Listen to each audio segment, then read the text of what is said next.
जय हिंद दोस्तों, स्वागत है आप सभी का आपके अपने YouTube चैनल पे। मैं आदित्य रंजन आप सभी का तहे दिल से यहाँ पे स्वागत करता हूँ और सभी लोगों का बहुत बहुत आभार है भाई। कैसे हो आप लोग बताओ। चलो तो क्वेश्चन नंबर 1 है, ठीक है, ध्यान रखिए। सबसे पहला क्वेश्चन नंबर 1 आपके सामने है। x प्लस 1/x की वैल्यू दे रखी है और जहां x को बोला गया है कि 1 से भी नेगेटिव है तो हमें इसका मान बताया गया। बताइए जल्दी से, अलजेब्रा में हमने पढ़ा रखा है, जल्दी से फटाफट बताइए भाई, आ जाओ भाई। यहाँ पर अब क्वेश्चन में गलती क्या होती है मैं आपको समझाता हूँ। मैक्सिमम बच्चे जो क्वेश्चन में गलती करते हैं वो यहाँ पर ये करते हैं कि ऑप्शन नंबर ए इसका आंसर दे देते हैं और ये उनके जीवन की सबसे बड़ी भूल होती है। मैं आपको एक छोटी सी बात समझाऊं तो चूंकि x का मान हमारा क्या है तो -1 से भी छोटा है, तो -1 से भी छोटा है मतलब यहाँ पर x -2 हो सकता है, -3 हो सकता है, -4 हो सकता है। It means x is a negative value.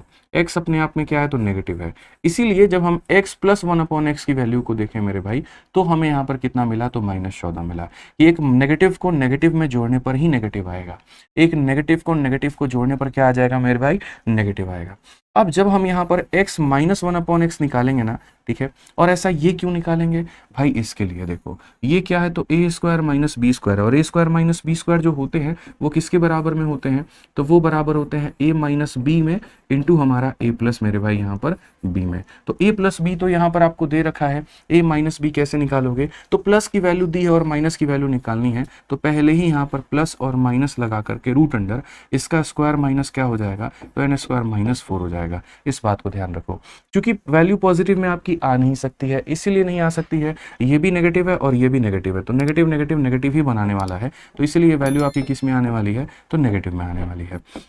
196 में से मेरे भाई 4 चला जाएगा 192, और अगर हम 192 का दोस्त रूट करेंगे यहाँ पर तो आप जरा देखिए तो यहाँ पर बोलेंगे सर 8 से अगर आप देखोगे तो 8 का 2 गुना 16, मतलब यहाँ पर आपका हो जाएगा 16 से आप काटो, ठीक है। तो 16 से अगर हम काटते हैं 16 एकम 16 हो जाना है भाई, 32 12 बार में ये 12 भी जो है हमारा कटेगा और ये 4 × 3 मैंने 64 × 3 आएगा। 64 × 3 64 का रूट 8 यानी ये हमारा हो जाएगा 8√3 हो जाएगा भाई। समझ में आ गया बात, यहाँ पर कितना हो जाएगा 8√3 हो जाएगा। अब चूंकि हम अगर दोनों को मल्टीप्लाई करते हैं तो यहाँ पर a प्लस बी को a माइनस बी से मल्टीप्लाई करेंगे तो a square minus b square मिलेगा, और यहाँ पर इसको इसके साथ मल्टीप्लाई करेंगे माइनस माइनस क्या हो जाएगा प्लस हो जाएगा, 14 का 8 गुना 112 हो जाएगा और ये कितना हो जाएगा √3। कौन सा ऑप्शन है तो option number B for Baahubali है। तो यहाँ पर जो लोग यहाँ पर आंसर दे रहे हैं ऑप्शन नंबर ए, ये बहुत गलत आंसर है, ये ध्यान रखिएगा, बहुत कंफ्यूजन रहता है इसके ऊपर में।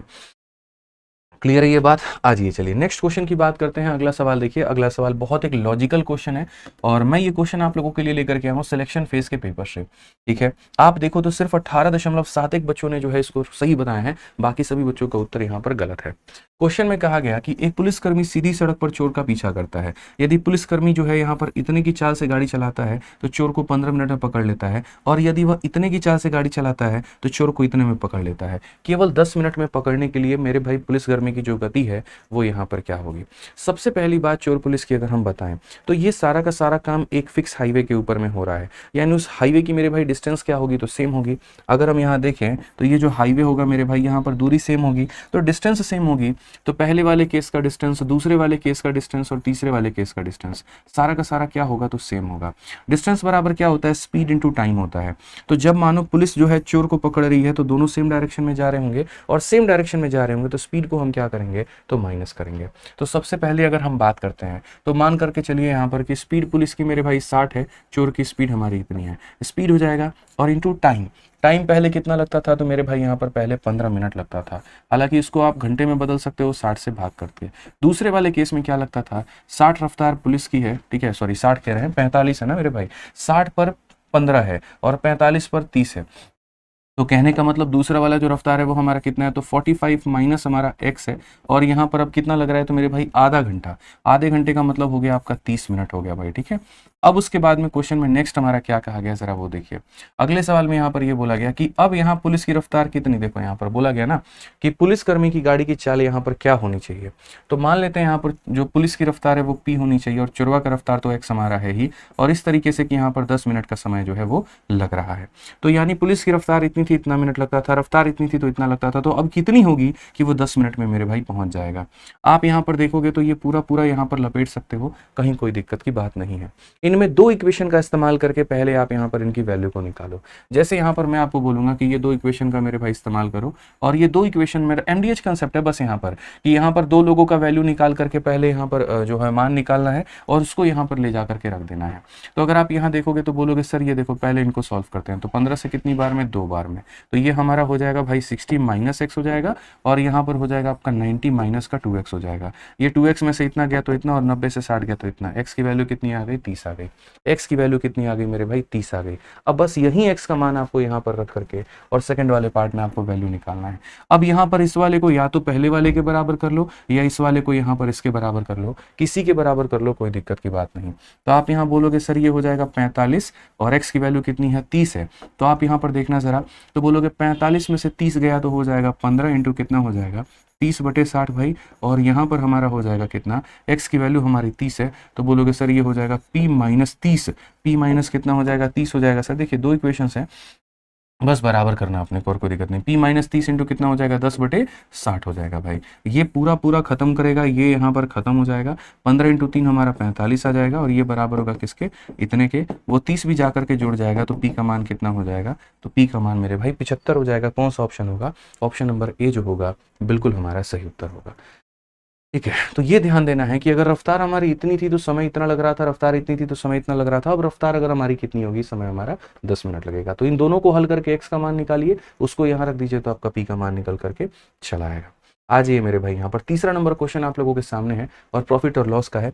बहुत ही प्यारा और टैक्टिकल क्वेश्चन है, मतलब एक बोलते हैं ना टैक्टिकल इन द सेंस, आप ये कह सकते हो थोड़ा सा फंसाने वाली बात हो जाएगी। ठीक है, अब ये सवाल कैसे होगा जरा देखो। कहा गया एक वस्तु को लाभ और हानि क्या है, देखिए एक वस्तु को एक निश्चित कीमत पर बेचने के बाद में वास्तविक लाभ प्रतिशत क्या होगा, जबकि वस्तु को विक्रय मूल्य के इतने पर बेचने पर 45% का क्या होता है, हानि होता है। यानी अगर मैं सेलिंग प्राइस के इतने पर बेचता हूं, इतने % की हानि होती है। यही शब्द अपने आप में मेरे भाई परिपूर्ण है अगर आप देखोगे तो, यानी सेलिंग प्राइस का 3/8। तो ऐसे मान करके चलते हैं कि मानो यहाँ पर लेट हम मान लेते हैं कि लेट हमारा सेलिंग प्राइस कितना है, तो मेरे भाई 8 है। अब मैं उसको नया वाला जो सेलिंग प्राइस आएगा मैं कितने में बेच रहा हूं, तो मैं बोलूंगा 8 के 3/8 में बेच रहा हूं। 8 का 3/8 का मतलब मैं कितने बेच रहा हूं, तो 3 में बेच रहा हूं। और 3 रुपए में बेचने पर क्या होता है, 45% की हानि होती है।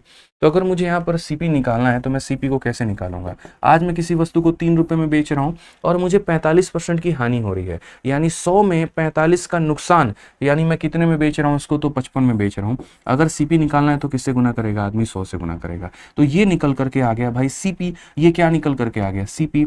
और अगर क्वेश्चन में कहा गया कि समझिए एक वस्तु को निश्चित कीमत पर बेचने में लाभ हमारा क्या होगा, यानी अगर इतने में तुम खरीद रहे हो और तुमने इसको वापस उसी कीमत पर बेचा जिसमें तुमने सोचा था, तो प्रॉफिट कितने का होगा। तो ये सीपी है और यहाँ पर ये एसपी है। तो हमें क्या करना है, प्रॉफिट का रेशियो निकालना है, ठीक है, या प्रॉफिट का % निकालना है। तो हम प्रॉफिट का % सीपी और एसपी के रेशियो से निकाल सकते हैं। खरीदा इतने में और बेचा इतने में, तो हम लाभ का प्रतिशत निकालते हैं कि हमें कितने में लाभ मिला है। तो अगर हम 5 से काटेंगे ना भाई, तो 20 बार में आपका कटेगा, और 5 से काटेंगे तो 11 बार में आपका कटेगा। समझ में आ गया। 4 से हम काटते हैं 2 बार में, और 4 से हम काटेंगे 5 बार में। तो 5 × 3 हमारा हो गया 15, और 11 × 2 मेरे भाई हो गया 22। कितने का प्रॉफिट है, तो बोलोगे 7 का प्रॉफिट है। और कितने के ऊपर में है, तो 15 के ऊपर में है। ठीक है, अगर आप यहाँ देख सकते हो तो थोड़ा सा समझदार होते तो देखते कि 15 का आधा 7.5 होता है, यानी 50% से थोड़ा सा कम, और 50% से थोड़ा सा कम ऑप्शन नंबर सी है दोस्त यहाँ पर, ना ही आपका ऑप्शन नंबर डी है। ध्यान रखिए। तो कोई वस्तु की कीमत इतनी थी, अगर मैं उसके 3/8 में यानी इतने में बेचता तो इतने में बेचता तो नुकसान होता, यानी वो 55 का मान होता। तो 100 का मान निकालते तो सीपी निकल करके चला आता। अब इसी वस्तु को यदि मैं यहाँ पर 8 में बेच रहा हूँ तो कितने का प्रॉफिट होगा, तो 47% का मेरे भाई प्रॉफिट होगा। यहाँ पे हमेशा अपने आप को जब भी प्रिपेयर किया करो ना, थोड़े से मेरे भाई अपर लेवल के लिए किया करो, लो लेवल के लिए यहाँ पर बात नहीं भाई, मजा नहीं आता है। पेपर थोड़ा सा जो है, अगर मान लीजिए एक तरीके से ऊपर थोड़ा आ गया तो भैया आप लोग बना पाओगे यहाँ पर। ठीक है, ध्यान दीजिए इस बात को लेकर के। आ जाइए इस क्वेश्चन को देखिए, आपका सिंपल इंटरेस्ट साधारण ब्याज का सवाल है। Half of a certain sum is lent at 20% per annum at a rate of interest, 1/5 of the remaining is lent at 25% per annum interest. Remaining जो है वो यहाँ पर 10% रेट ऑफ इंटरेस्ट है। If the interest received on sum for 2 year, 2 सालों का ब्याज 360 है, तो 1 साल का ब्याज 180 होगा भाई। तो हमसे कहा गया वो पैसा कितना है। एक पैसे के टुकड़े किए गए हैं मेरे भाई। यहाँ पर आधे पार्ट को 20% के रेट पर दिया गया, बचे हुए का 1/5 इतने पर दिया गया, बचे हुए को यहाँ इतने पर दिया गया, और बोला गया कुल मिलाकर के ब्याज तुम्हारा उतना जाता है। तो मैंने आपसे क्या कहा कि सम कितना होगा, तो मैंने बोला ना, चलिए यहाँ पर इसको दिखते हैं मेरे भाई, निकालते हैं। तो सबसे पहले यहाँ पर क्वेश्चन में क्या कहा गया, तो बोला गया एक आपके पास में पैसा है, ठीक है, और उस पैसे का यहाँ पर क्या कहा गया, तो बोला गया आधा पार्ट, यहाँ देखो हाफ पार्ट, और कितने के रेट पर दिया गया, तो 20% के रेट पर दिया गया। उसके बाद अगर हम बात करते हैं यहाँ पर 1/5 ऑफ रिमेनिंग, तो यहाँ पर क्या हो जाएगा, जो भी आपका रिमेनिंग है उस रिमेनिंग का 1/5 हो जाएगा, और रिमेनिंग का 1/5 हमारा कितने के रेट पर होगा, तो 25 के रेट पर होगा। फिर उसके बाद में रिमेनिंग जो हो गया, और जो मेरे भाई बच गया यहाँ पर, उस रिमेनिंग को हम यहाँ पर क्या करेंगे, तो हम 10% के रेट पर देंगे। फिर से रिपीट कर लीजिए, आधा भाग को यहाँ पर 20% पे, बचे हुए का 1/5 यहाँ पर 25 पे, और बचे हुए का मेरे भाई यहाँ पर जो है वो 10 हमारा हो चुका है, ठीक है। कुल मिलाकर के अगर हम बात करते हैं तो 180 रुपये हमारा 1 सालों का ब्याज है। 1 साल का ब्याज कितना, 180 है। अब आप यहाँ पर देखो, तो एक ऐसा पैसा लो जो मेरे भाई 2 और 5 दोनों से कट जाए। तो हम ये कह रहे हैं, मान लेते हैं हम यहाँ पर कितना रुपया ले रहे हैं, तो हम यहाँ पर 100 रुपया ले रहे हैं। 100 का पहली बात मेरे भाई आधा कितना होता है, तो 100 का आधा आपका हो जाएगा मेरे भाई 50, ठीक है। अब जो 50 है उसका 1/5 है रिमेनिंग, 100 में से 50 निकाल दो, 50 का 1/5, 50 का 1/5 कितना होगा, तो 50 का 1/5 मेरे भाई 10 हो जाएगा, ठीक है। और उसके बाद 100 में से 60 निकाल दोगे तो बचेगा कितना, तो यहाँ पर बचेगा मेरे भाई 40 रुपये बचेगा, ठीक। अब क्वेश्चन में यहाँ पर क्या कहा गया, तो सम हमसे पूछा गया, तो पहली बात ब्याज निकाल दीजिए।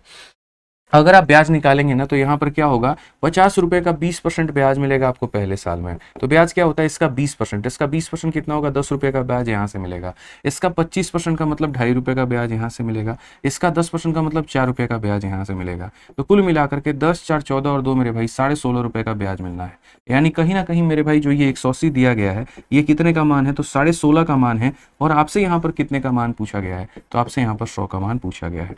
अगर आप हटाओगे तो आप यहाँ पर देखो, कुल मिलाकर के काट लो भाई यहाँ पर, तो 5 से तुम्हारा कटेगा 33 बार में, और 5 से मेरे भाई कटेगा 200 बार में, ठीक है। और उसके बाद में 33 से तुम इसको काट पाओगे, अप्रोक्सीमेट की वैल्यू बोली गई है ना, व्हाट इज द सम यहाँ पर, ठीक है। 180 जो है आपका 5 15 5 15 आपका 3 से, और ये कटेगा नहीं, तो ये हमारा अप्रोक्सीमेट एक आंसर जा सकता है बिल्कुल। अगर आप इसको देखोगे तो ये हमारा 3 से हमारा 11 बार में हो जाएगा, और 3 से आपका 60 बार में, तो ये कुल मिलाकर के 12,000, और बट्टे में कितना हो जाएगा, 11 हो जाएगा। ये तो हमारा जाएगा ही नहीं, 11 कम 11 हो चुका है, उसके बाद में 10 आ रहा है, ठीक है। तो ये हमारा मेरे भाई 0 हो गया। Half of the certain sum is lent at 20% per annum, उसके बाद में 1/5 ऑफ रिमेनिंग, 1/5 ऑफ रिमेनिंग 50 का मेरे भाई 1/5 यहाँ 25% के रेट पर गया है, और रिमेनिंग सम को हमने यहाँ पर जो है वो 10% पर एनम में दिया हुआ है मेरे भाई यहाँ पर। तो रिमेनिंग हमारा इतना हो गया, ठीक है। If the simple interest system total होता मेरे भाई यहाँ पर P into R into T upon में 100, तो वही बात है, यहाँ पर 5 इंटू 2 10 आ गया, 10 इंटू 25 और बट्टे में 100, तो यहाँ पर ये हमारा इतना आ गया, और ये 400 बट्टे में 100 4 आ गया, 10 4 14 2 16, 16.5 का मान है। सिंपल इंटरेस्ट रेट टोटल मतलब यहाँ पर ये सही दे रखा है, हमने निकाल दिया, तो यहाँ सम हमसे पूछा है, तो सम हमने निकाला भाई 5 3 33 सही है। यहाँ पर ये आपका अप्रोक्सीमेट आ जाएगा 12,000 बट्टे में 11, कोई दिक्कत की बात नहीं। 50 20 और 30 कहाँ से होगा भाई, रिमेनिंग यहाँ पर 20 होगा 10 की जगह, कैसे होगा आप ये समझो ना। क्वेश्चन में यहाँ पर ये बोला गया 1/5 ऑफ द रिमेनिंग सम बोला है ना बच्चों, तो रिमेनिंग सम का बोला है, आप समझिए इस बात को लेकर के। 100 में से 50 चला जाएगा ना, तो 50 का मेरे भाई 1/5 आपका कितना होगा, आप लोग खुद ही देखो यहाँ पर 50 का 1/5 आपका 10 होने वाला है। तो निश्चित राशि का आधा भाग 20% के दर पर, तो आधा भाग हमने 20 पर कर दिया। बाकी धनराशि, बाकी का मतलब जो बच जाएगा, ठीक है। तो यहाँ पर बाकी जो बच जाएगा यहाँ पर सही है, कहीं पर कोई कंफ्यूजन नहीं है। ये थोड़ा सा इसमें इन्होंने आंसर में थोड़ी गड़बड़ की है, ठीक है। अरे तो 2 ईयर का है, तो 2 साल का मेरे भाई 360 है, तो 1 साल का 180 कहना गलत होगा, आप ये बताओ, ठीक है। बिल्कुल सही है। इसको अप्रोक्सीमेट आप डिवाइड करके देख लेना आपका कितना आएगा, आप कर लो ना, क्या दिक्कत है। 11 से एक बार में 11 है, 10 आपका आ जाएगा, तो 0 लगाओगे तो 100 आ जाएगा। 11 से 9 बार में आपका कितना हो जाएगा, तो 99 हो जाएगा भाई, फिर 100 बच जाएगा, यानी 109 के करीब में, मतलब ये आपका जाएगा 10, ठीक है। आपका 11 हो चुका है, फिर आपका 10 आ गया, तो 0 आपने बिठा दिया, 100 आ गया, 99 हो गया मेरे भाई, फिर आपका 100 आ गया, 1099 के करीब में आपका यहाँ पर जाएगा, लगभग 1100 के करीब में आएगा, ठीक है। तो इतना आएगा, ऑप्शन आप इसको छोड़ देना यहाँ पे, ठीक है। आ जाओ, चलो नेक्स्ट क्वेश्चन देखो। अगला सवाल यहाँ पर क्या कहा गया, अगला नंबर क्वेश्चन को देखिए क्या बोला गया, 5 नंबर सवाल पे फोकस करिए भाई। अगला सवाल यहाँ पर क्या कहा गया जरा देखिए, चलिए नेक्स्ट क्वेश्चन यहाँ देखिए क्या कहा गया।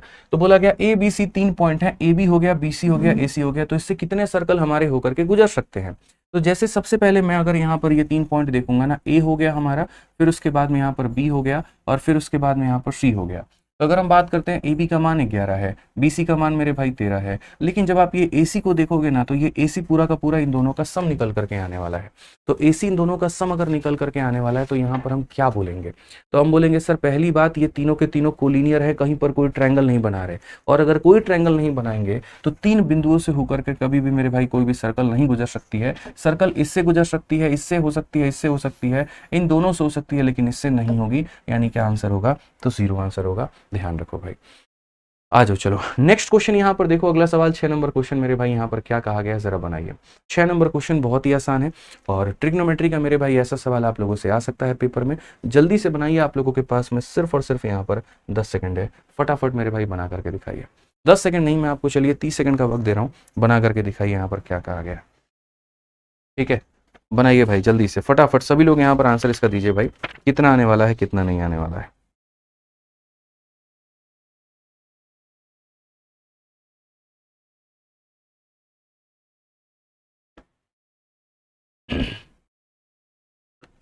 ठीक है, आ जाइए भाई, बनाइए यहाँ पर कितना आंसर आएगा। तो आप यहाँ बोलोगे सर देखिए यहाँ पर जो सवाल है वो हम लोग फोकस करते हैं, तो 1 + cos 1 - cos 1 - cos 1 + cos, ये हमारा पूरा पूरा दिया गया है।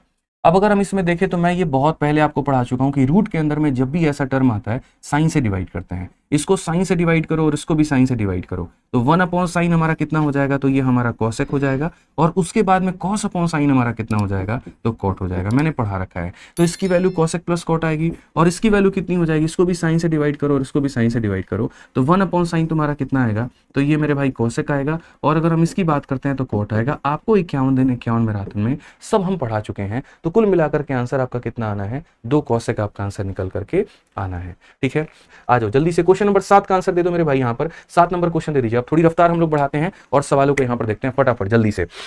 7 नंबर क्वेश्चन में क्या, what is the greatest possible integer that divide इतना इतना इतना, लिविंग द यहाँ पर रिमाइंडर इतना इतना। बड़ी से बड़ी संख्या क्या होगी जो इन तीनों को भाग करती है और इतना इतना और इतना का मेरे भाई शेषफल आपको देती है? ठीक है, इनको मेरे भाई यहाँ पर शेषफल देती है। तो हम यहाँ पर क्या कहेंगे? पहली बात, अगर कभी भी ऐसा हुआ कि किसी संख्या को मैंने मानो 7 से भाग किया है और रिमाइंडर मेरा 2 आ गया है, तो n का मान निकालने के लिए हम क्या करते हैं? 7 में से 2 कम कर दीजिए 5, या तो हम ये बोलते हैं 5 होगा, नहीं तो क्या होगा? मल्टीपल होगा। तो जब भी ऐसा आज के बाद पेपर में सवाल आ जाए कि आप लोगों के सामने इससे भाग करने पर ये, इससे भाग करने पर ये, इससे भाग करने पर ये, तो पहले इनको माइनस करो आप लोग यहाँ पर। तो जब आप माइनस करोगे तो आप यहाँ पर मेरे भाई क्या बोलोगे? तो बोलोगे सर ये देख लीजिए आपका कितना हो गया, तो यहाँ पर बोलेंगे सर ये हमारा हो गया 511। पहले यहाँ पर इसमें से माइनस कर दिया तो 511 होगा, फिर उसके बाद आप इसमें से माइनस करो, 14 से 7 आपका 7 हो गया भाई, 10 से 5 आपका 5 हो गया, और ये हमारा 657 हो गया भाई। ठीक है, और उसके बाद इसमें से आप माइनस करिए, 13 से 7 आपका 6 हो चुका है, 10 से आपका ये 4 हो चुका है भाई, 146 हमारा हो जाएगा। ठीक है, क्लियर है ये बात यहाँ पर? यानी ये संख्याएं मेरे भाई हो जाएंगे। अब हमें यहाँ पर क्या करना है? तो हमें यहाँ पर जो है इनका HCF लेना है, यानी कोई ऐसी संख्या जो इन सब लोगों को क्या करे? भाग करे। तो जब भी पेपर में ऐसा क्वेश्चन आता है कि इन संख्याओं से भाग करने पर ये रिमाइंडर मिलेंगे, तो पहला काम करना, रिमाइंडर को माइनस कर देना, माइनस कर देना, माइनस कर देना। अब यहाँ पर क्या करना? कोई ऐसी संख्या बड़ी से बड़ी पता करना जो सबको यहाँ पर काट दे। तो मेरे भाई पहली बात, ये इवन नंबर है, बाकी इवन नंबर नहीं है, तो 2 तो फैक्टर में आएगा नहीं, इसमें से 2 निकाल दो। अगर इसमें से 2 निकाल दोगे तो 73 मिल जाएगा, और आंसर कितना हो जाएगा? तो 73 हो जाएगा। आप ऐसे भी देख सकते हो 73 ही एकमात्र ऐसी संख्या है जो इसको डिवाइड कर सकती है। आप एक काम करो ना, 95 से इसको डिवाइड कर पाओगे? हटाओ, 2 मत निकालो, गोली मारो। यहाँ पर 95 कर सकता है नहीं, 83 कर सकता है नहीं, 71 कर सकता है नहीं, सिर्फ 73 कर सकता है। अगर वो इसे कर सकता है, इसका मतलब बाकियों को भी करेगा, यानी वही हमारा आंसर है।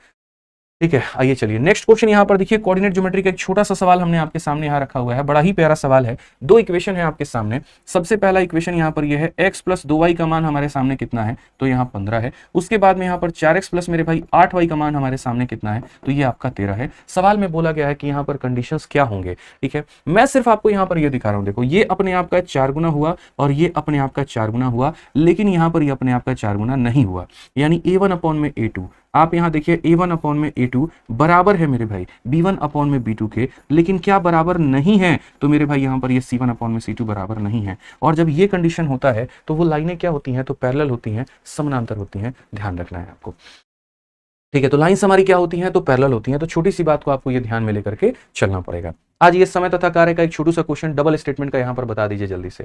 पेपर में कल आपको इतना सोचने का वक्त नहीं मिलेगा, तो मैं भी आपको उतना टाइम नहीं देने वाला हूँ। सीधा आप तो भाई मॉक टेस्ट दे रहे हो ना, तो मॉक की तरह सॉल्व करो।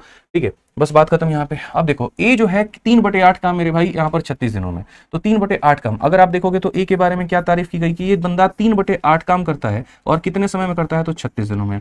उसके बाद में बी जो है यहाँ पर क्या काम करता है, तो आधा काम करता है और ये कितने दिनों में करता है मेरे भाई, तो 27 दिनों में। 3 काम करने के लिए कोई 36 दिन ले रहा है, यानी अपने आप का 12 गुना, तो 8 काम करने के लिए कितना लेगा, तो 96 लेगा मेरे भाई। यानी अगर हम ए से पूरा काम कराते हैं तो 96 डेज में करने वाला है। बी की बात हम करते हैं यहाँ पर, बी एक काम करने में 27, तो 2 काम करने में 54, यानी यहाँ पर बी जो है पूरा काम करने में 54 दिन लेगा। ये हमारा हो गया।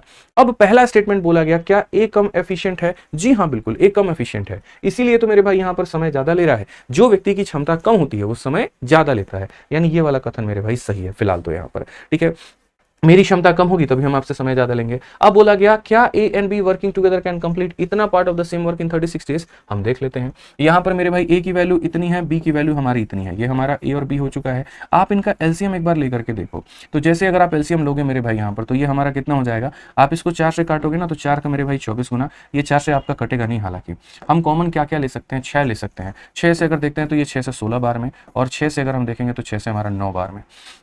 समझ में आ रहा है बात? तो यहाँ पर 6 भी हो सकता है, 16 भी हो सकता है, 9 भी हो सकता है, नहीं 6 × 16 × 9 मैं मान लो ऐसे रैंडमली ले रहा हूँ। ठीक है, अब उसके बाद में अगर हम बात करेंगे तो यहाँ पर 6 और 16 है तो 9 नहीं है, और 6 और 9 है तो 16 नहीं है। कहा गया मेरे भाई टाइम कितना लगेगा, तो टाइम बराबर क्या होगा, ये वर्क है और ये वर्क है, और इस वर्क का इनको कितना काम करवाना है, तो इस वर्क का यहाँ पर जो है 11/15 पार्ट करवाना है। तो इस वर्क का हमने करा दिया 11/15 पार्ट, और किससे करवाया, तो ए और बी से, यानी 16 और 9 मेरे भाई 25 से यहाँ पर। ठीक है, तो क्या ये 36 निकल करके आ रहा है? पहली बात, 5 का ऊपर कोई फैक्टर नहीं है तो ये इसे नहीं काट पाएगा, ये भी इसे नहीं काट पाएगा, तो एक फिक्स नंबर नहीं आ पाएगा, और 36 नहीं आ पाएगा, तो ये स्टेटमेंट गलत है। पेपर में कल पूरा का पूरा सॉल्व मत करना दादा, पूरा सॉल्व करके मत देखना। दिखाना जैसे मैंने पूरा मल्टीप्लाई नहीं किया, मैंने सीधा प्रोडक्ट मार दिया, उस प्रोडक्ट का यहाँ पर ये देखा 5 का कोई फैक्टर मुझे नहीं मिला, मैं समझ गया नहीं होगा, यानी ओनली स्टेटमेंट 1 होगा। ठीक है, तो छोटी छोटी चीजें भी आपको यहाँ पर जो है ध्यान रखनी होगी यहाँ पर। समझ गए बात को?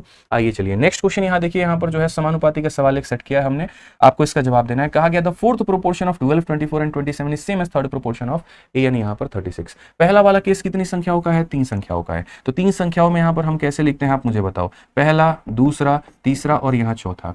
इसका मेरे भाई कौन सा अनुपात? चतुर्थ अनुपात। तो चतुर्थ अनुपात को क्या मानेंगे? x मानेंगे, और बाकी लोगों को यहाँ पर एज इट इज मेरे भाई यहाँ पर चिपका देंगे। ठीक है, अब उसके बाद में कहा गया इसका जो फोर्थ प्रोपोर्शन है वो वही होगा। ठीक है, जो मेरे भाई ए और 36 के तृतीय अनुपात के बराबर है। ये हमारा 2 संख्याओं का केस है, और 2 संख्याओं के केस में पहला लिखते हैं, दूसरा लिखते हैं, तीसरा लिखते हैं और चौथा लिखते हैं। तो बोला गया इसका फोर्थ प्रोपोर्शन यहाँ पर इसके थर्ड प्रोपोर्शन के बराबर है, और कौन से संख्याओं के? तो ए के और 36 के, यानी ए अगर यहाँ पर है तो 36 यहाँ पर, और जो संख्या यहाँ पर होती है वही संख्या यहाँ पर भी होती है। हम कुछ नहीं रटवा रहे हैं, हम एक ऐसा साधारण तरीका दे रहे हैं जिससे पेपर में आप यहाँ पर बिना गलती किए बना पाओगे, बिना कंफ्यूजन के बना पाओगे। अब आप देखो तो ये 12 का डबल 24 है ना भाई, तो यहाँ पर 27 का डबल कितना होगा? 54 होगा। तो 54 होगा तो यहाँ पर x का मान कितना हो जाएगा? तो 54 हो जाएगा, बस बात खत्म। ठीक है, अब चाहो तो इनके में रेशियो भी खेल सकते हो, और चाहो तो प्रोपोर्शन भी खेल सकते हो। जैसे आप ये कह सकते हो सर जो a का रेशियो 36 के साथ में होगा वहीं 36 का 54 के साथ में होगा। आप ये कह सकते हैं जैसे यहाँ पर सर 9 से हमारा देखो तो 4 बार में 36, 9 का यहाँ पर इतना, ये 6 का 6 गुना है, तो 4 का 6 गुना कितना होगा? 24 होगा। खेल खत्म भाई। ठीक है, तो ध्यान दीजिए इस बात का लेकर के। आप यहां से भी इसको अगर नहीं बनाना चाहे आप यहां से भी काट सकते थे सर 9 से 4 बार में, 9 से 6 बार में। ठीक है, तो इसका सेकंड टर्म से सेकंड को रिलेट करो, ये अपने आप का 6 गुना हुआ है तो इसका 6 गुना कितना होगा? 24 होगा। आप ऐसे भी आंसर दे सकते हैं। आ जाइए नेक्स्ट क्वेश्चन ज्यामिति का देखिए 11 नंबर सवाल। जल्दी से सभी लोग इसका आंसर दो भाई, और वीडियो को लाइक नहीं कर रहे हैं आप लोग, देखिए बहुत दुख की बात है, बंद करना। ठीक है 10,000 प्लस तो लाइक पहुंचा ही, तो भाई क्या हो गया, क्या हो गया, जल्दी से पहुंचाओ। ठीक है, क्वेश्चन देखो यहाँ पर क्या कहा गया, बोला गया था in radius of a triangle is 8, sum of length of side is 125, area हमारा कितना होगा? अगर हम बात करते हैं तो इन रेडियस का मान यहाँ पर मेरे भाई अंतः त्रिज्या का मान हमें 8 दे रखा है, भुजाओं का यहाँ पर योग होगा उसका मान लो यहाँ पर सम ऑफ साइड होगा हमारा, वो हमारा कितना है? तो ये 125 है। इन्होंने एरिया पूछा है।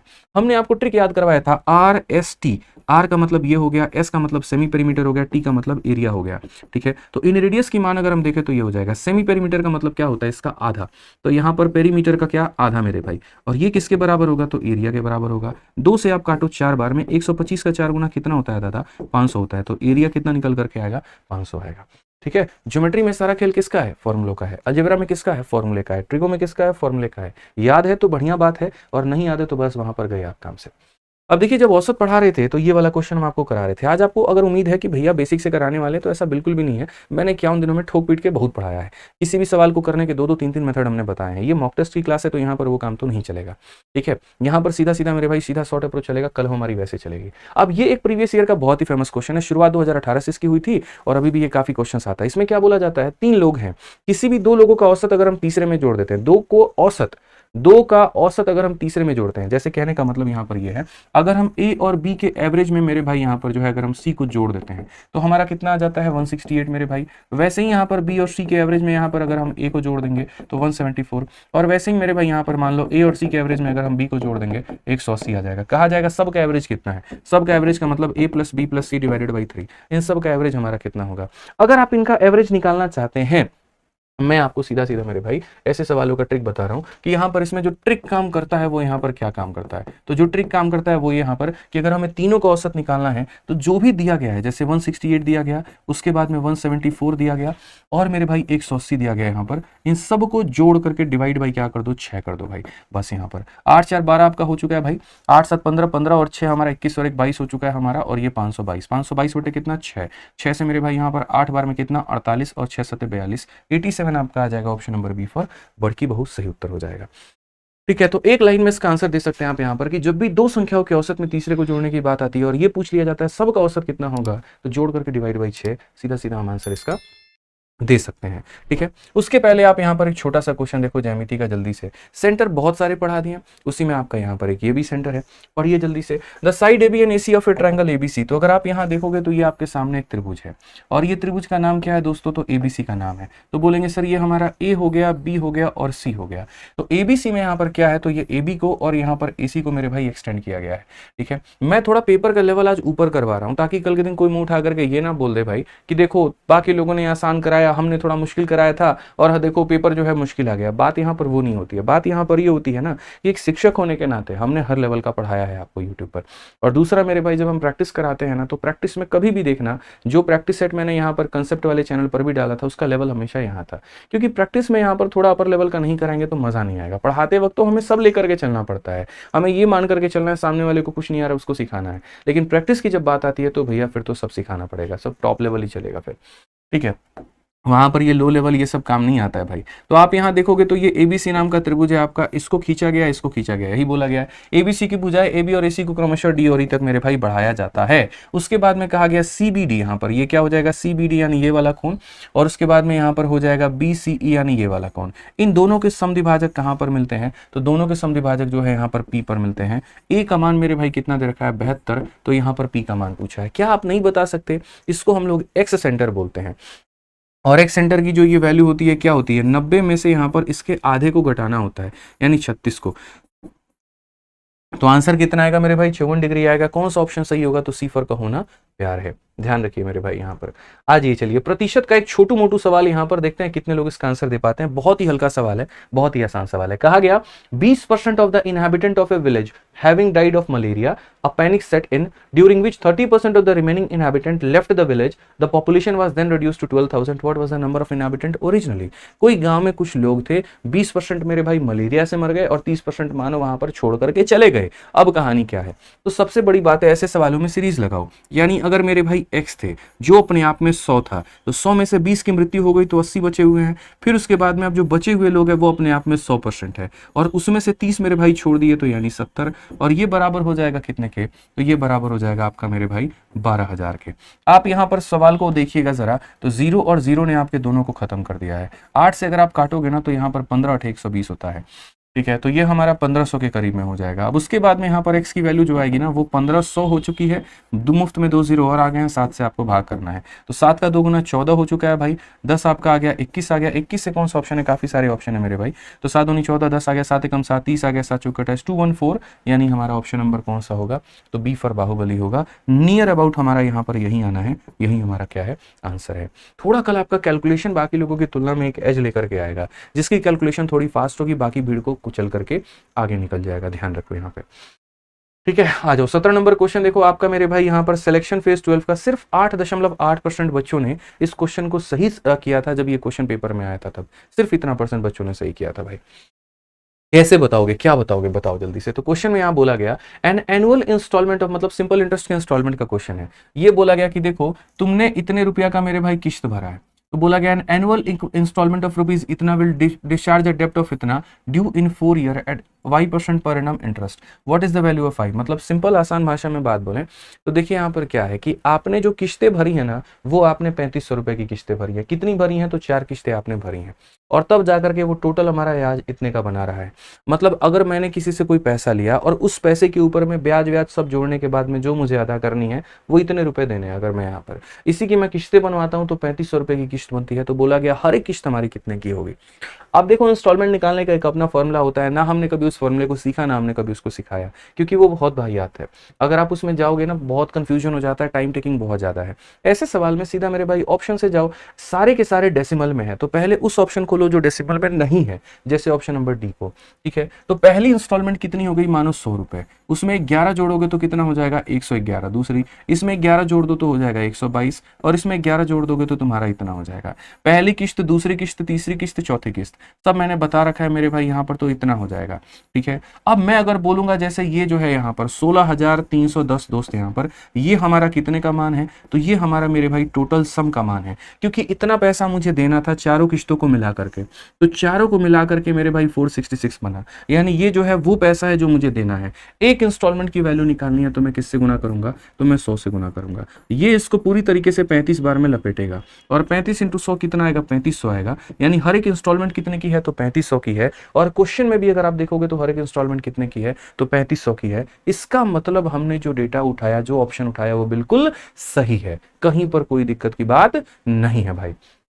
क्लियर हो गया ये बात यहाँ पर। आज ये चलिए बाकी देखो, एक छोटा सा बात है, जीडी वाले बच्चे जितने भी हैं उनके लिए मेरे भाई बड़ी प्यारी प्यारी हमने 2 किताबें लॉन्च की हैं। ठीक है, और ये हमारे यहाँ पर है, एक प्रैक्टिस सेट है हमारी, और ये है। तो अगर आपकी कोई भी दोस्त अगर मान लीजिए तैयारी व्यारी करते हैं, जीडी की तैयारी करते हैं, तो उनको बोलिएगा फ्लिपकार्ट पर दोनों किताब, जैसे ये अकेले 200 की है, ये अकेले 200 की या 400 की हो गई, लेकिन अगर आप दोनों का कॉम्बो लेते हो तो आपको 299 रुपए के अंदर में मेरे भाई, या 319 रुपए के अंदर में दोनों किताबें आपको मिल जाएंगी। बहुत ही प्यारी किताबें हैं दोनों, ये पूरी मैथ की किताब है और ये प्रैक्टिस सेट की किताब है, तो मंगा करके वो इससे तैयारी अपना कर पाए। अब आप लोग एक बार कमेंट बॉक्स में ये बता देना कितने क्वेश्चन आप लोगों के सही हुए, कितने क्वेश्चन आप लोगों के दोस्त यहाँ पर गलत हुए। ठीक है, कितना स्कोर आप लोगों का रहा आज की वीडियो में दोस्त, जरूर बताना।